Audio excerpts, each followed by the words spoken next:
Kailangan na magaling ka Sige, kumain. Kumakain na si Titus mag-isa. Sabihin mo sa kanya, Corbel, ka mo. Corbel, Anong sasabihin mo? Kumakain na ako mag-isa ka mo. wala. Pinapakain ako nag-iisa na eh.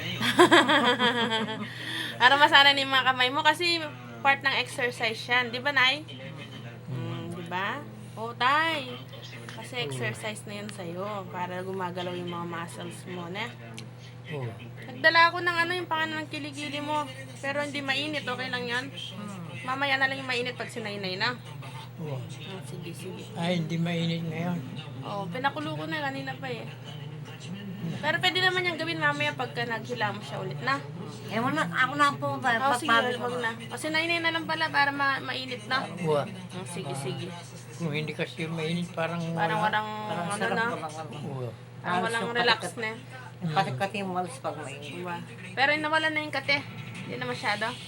Oo, wala. Very good. Sige.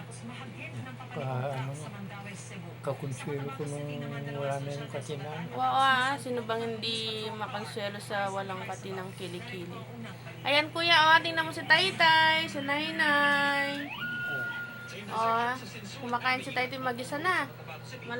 Para lumakas yung mga muscles niya sa kamay. Diba? Very good. Oatmeal ang pagkain niya ngayon. Oatmeal na may barley, tsaka ensure. Para mas Kuya mo. mas energetic siya. Si at kuya mo, malakas. paano mo